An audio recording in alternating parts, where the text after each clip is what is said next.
madaxweynihii hore ee dawladii ku-meelgaarka ahayd ee Soomaaliya Cabdiqaasin Salaad Xasan ayaa wareysi uu bixiyay isagoo ku sugan magaalada Qaahira ee xarunta wadanka Masar waxa uu kaga hadlay xaaladda guud ee Soomaaliya qaasatan waxqabadka dawladda haatan ka jirta Soomaaliya ee uu horkacay madaxweyne Maxamed Cabdullaahi Farmaajo. Cabdiqaasin Salaad Xasan ayaa sheegay in Soomaaliya ay soo martay marxalado iyo dawlado kala duwan balse haatan ay cagta saartay nabihii dib u soo kabashada iyo soo celinta nidaamkii dawliga ahaa taasoo uu sheegay inay ku hawlan tahay dawladda horkacay madaxweyne Maxamed Cabdullaahi Farmaajo sida uu ka dhawaajiyay madaxweynihii hore ee dawladii ku-meelgaarka ahayd ee Soomaaliya Cabdiqaasin Salaad Xasan. waxaana madaxweynihii hore ee Soomaaliya uu shaaca ka qaaday 5 waxyaabood oo dawladda imika dalka ka jirta ay kaga fiican tahay dawladihii ka horeeyay ee dalka soo maray waqtigii burburka. waxaana uu ku sheegay 5taasi qodob ee lagu ammaani karo madaxweyne Farmaajo in dawladda haatan jirta ay u dhagan nugushahay baahida shacabka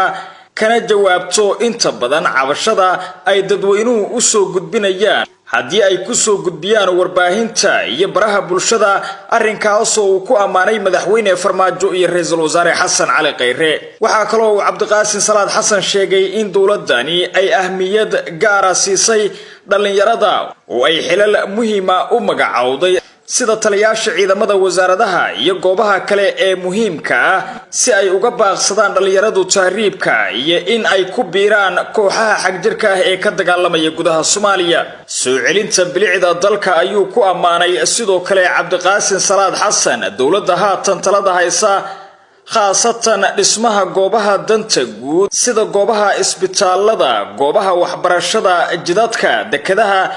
iyo taalooyinka halgamayaashii dalka soo maray oo ay dib u soo cusboonaysiisay dawladda madaxweyne Farmaajo. bixinta mushaarka ciidamada qalabka sida iyo sidoo kale bixinta mushaarka shaqaalaha rayidka ah ee dawladda Soomaaliya ayaa madaxweynihii hore ee Soomaaliya Cabdiqaasin Salaad Xasan waxa uu ku tilmaamay tallaabo kale oo lagu ammaani karo dawladda haatan ka jirta Soomaaliya. waxa kale oo uu sheegay in arrin aan horay loo arag ay tahay kala dambeynta iyo wada shaqeynta madaxda dawladda federaalka ee Soomaaliya oo ku wada shaqeeya khilaaf la'aan,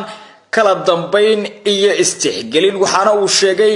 Cabdiqaasin Salaad Xasan in madaxweyne Farmaajo iyo ra'iisul wasaare Xasan Cali Khayre aysan wali isqaban intii ay talada dalka hayeen, taasina ay ka duwan tahay madaxdii ka horeysay oo mar walba ay isku dhici jireen madaxweynayaasha iyo ra'iisul wasaareyaasha. wada shaqeynta madaxweynaha iyo ra'iisul wasaaraha ayuu ku sheegay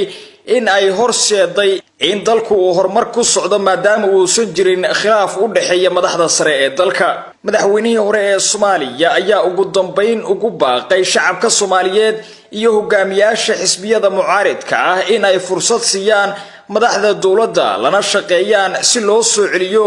midnimadii iyo wadajirkii shacabka Soomaaliyeed.